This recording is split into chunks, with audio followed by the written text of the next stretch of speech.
नमस्कार दोस्तों, आप सभी का हार्दिक स्वागत है।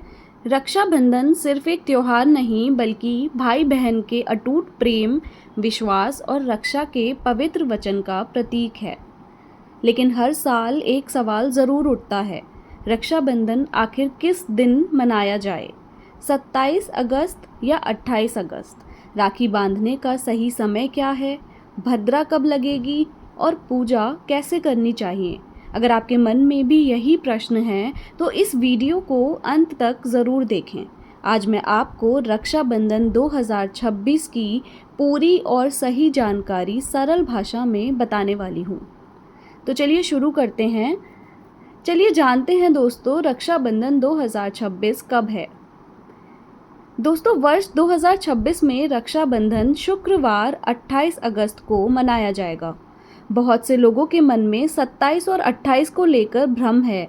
इसका कारण यह है कि पूर्णिमा तिथि 27 अगस्त की सुबह लगभग 9:08 से प्रारंभ होकर 28 अगस्त की सुबह लगभग 9:48 तक रहेगी। हिंदू धर्म में रक्षाबंधन पूर्णिमा तिथि में मनाया जाता है, लेकिन केवल पूर्णिमा होना ही पर्याप्त नहीं है। राखी बांधते समय भद्रा का विचार भी किया जाता है। इसी कारण 28 अगस्त को रक्षाबंधन मनाना सबसे उचित माना गया है। आइए जानते हैं भद्रा काल क्यों महत्वपूर्ण है।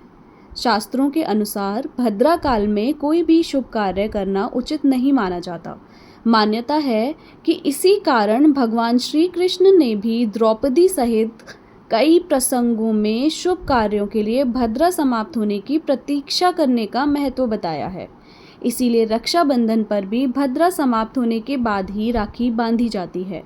साल 2026 में अच्छी बात यह है कि 28 अगस्त की सुबह राखी बांधने के समय भद्रा का प्रभाव नहीं रहेगा।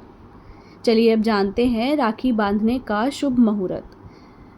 यदि आप 28 अगस्त को सुबह राखी बांधते हैं तो यह सबसे शुभ रहेगा।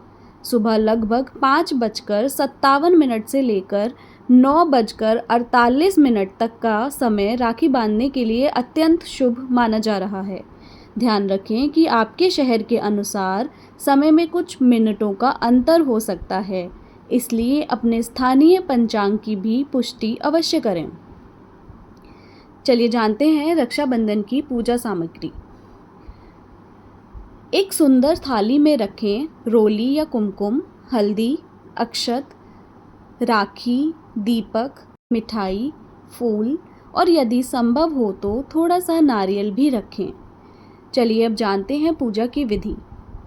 सबसे पहले भगवान श्री गणेश, भगवान विष्णु और माता लक्ष्मी का स्मरण करें। दीपक जलाएं, भगवान को पुष्प अर्पित करें। अब अपने भाई को पूर्व या उत्तर दिशा की ओर मुख करके बिठाएं। सबसे पहले भाई के माथे पर रोली और अक्षत का तिलक लगाएं। इसके बाद आरती उतारें। अब दाहिने कलाई पर श्रद्धा और प्रेम से राखी बांधें।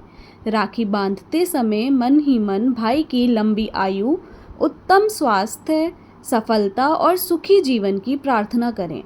इसके बाद भाई को मिठाई खिलाएं। भाई भी अपनी बहन को उपहार देकर उसकी रक्षा, सम्मान और हर परिस्थिति में साथ निभाने का संकल्प लें। यही रक्षाबंधन का वास्तविक संदेश है।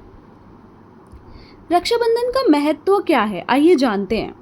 रक्षाबंधन केवल एक धागा नहीं है, यह विश्वास का बंधन है, यह प्रेम का बंधन है, यह परिवार को जोड़ने वाला सबसे सुंदर पर्व है।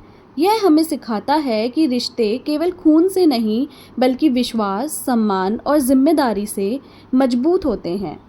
इस दिन आपको क्या करना चाहिए?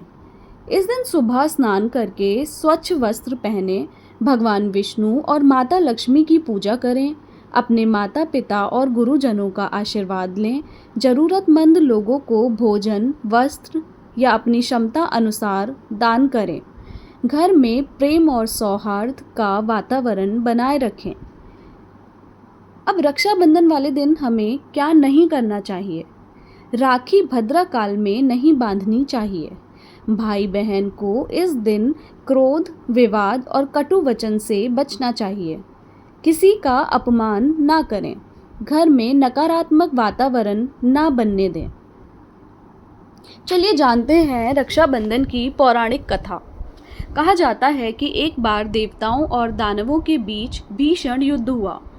तब देवराज इंद्र की पत्नी शची यानी इंद्राणी ने वैदिक मंत्रों से अभिमंत्रित रक्षा सूत्र इंद्र की कलाई पर बांधा।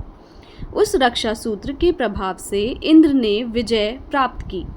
तभी से रक्षा सूत्र बांधने की परंपरा प्रारंभ हुई। इसी प्रकार श्री कृष्ण और द्रौपदी का प्रसंग भी रक्षाबंधन के प्रेम और रक्षा के भाव को दर्शाता है। तो दोस्तों, अब आपको पूरी तरह स्पष्ट हो गया है कि रक्षाबंधन वर्ष 2026 में शुक्रवार 28 अगस्त को मनाया जाएगा। सुबह का समय राखी बांधने के लिए सबसे शुभ रहेगा। आप सभी को रक्षाबंधन की हार्दिक शुभकामनाएं। भगवान श्री हरि और माता लक्ष्मी की कृपा से आपके परिवार में प्रेम, सुख, समृद्धि और आपसी विश्वास हमेशा बना रहे। यदि आपको यह जानकारी उपयोगी लगी हो तो वीडियो को लाइक करें, अपने परिवार और मित्रों के साथ शेयर करें और ऐसे ही सनातन धर्म से जुड़ी सही एवं प्रामाणिक जानकारी पाने के लिए हमारे चैनल को सब्सक्राइब करना बिल्कुल न भूलें। धन्यवाद। जय श्री कृष्ण, जय श्री राम।